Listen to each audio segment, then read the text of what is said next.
അപ്പോഴവിടെ ജിബ്രീൽ അലൈഹിസ്സലാം വന്നു.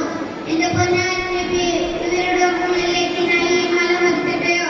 കൂട്ടുകാരെ, നമ്മുടെ മുത്തുനബിയുടെ ഉത്തരം എന്താണെന്ന് നിങ്ങൾക്കറിയാമോ? വേണ്ട ജിബ്രീലേ, അവർ അറിവില്ലാത്ത സമുദായക്കാരാണ്. എന്റെ കഥ നിങ്ങൾക്ക് ഇഷ്ടപ്പെട്ടെന്ന് ഞാൻ വിചാരിക്കുന്നു. അസ്സലാമു അലൈക്കും. കൂട്ടുകാരെ, അസ്സലാമു അലൈക്കും.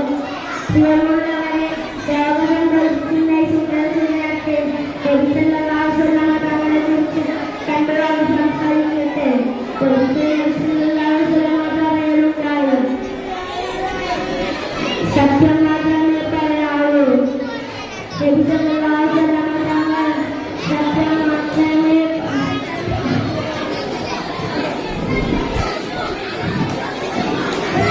സത്യം മാത്രമേ പറയാവൂ എന്ന് പറഞ്ഞിട്ടുണ്ട്. എല്ലാവരും സത്യം പറയണം. നബിയുടെ മോചനത്തിൽ പെട്ടതാണല്ലോ വിശുദ്ധ ഖുർആൻ.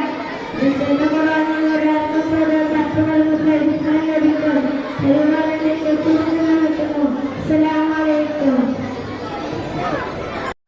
കൂട്ടുകാരെ, ഈ സുന്ദര സുദിനത്തിൽ ഒരു കഥ പറയാനാണ് ഞാൻ നിങ്ങൾക്ക് മുമ്പിൽ എത്തിയിട്ടുള്ളത്. ഒരു കഥയല്ലോ, നമ്മുടെ മുത്തുനബി സല്ലല്ലാഹു അലൈഹി വസല്ലമയുടെ കഥയാണ് ഞാൻ ഇവിടെ പറയാൻ പോകുന്നത്. അതുകൊണ്ട് എല്ലാവരും ശ്രദ്ധിക്കുമല്ലോ, ശ്രദ്ധിക്കണം കേട്ടോ.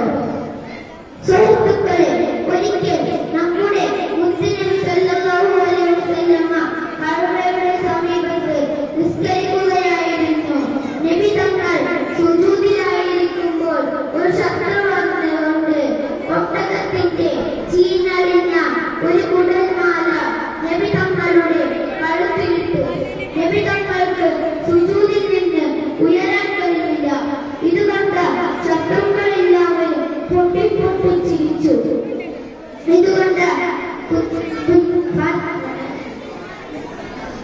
നബിയുടെ കുഞ്ഞാരമകൾ ഫാത്തിമ റളിയല്ലാഹു അൻഹ കണ്ടു. അവർ ഓടി വന്ന് നബിയുടെ കഴുത്തിൽ നിന്ന് കുടൽമാല അഴിച്ചു മാറ്റി. കൂട്ടുകാരെ, എങ്ങനെയുണ്ട് എന്റെ ഈ കഥ? എല്ലാവർക്കും ഇഷ്ടപ്പെട്ടോ? ഇഷ്ടപ്പെട്ടാൽ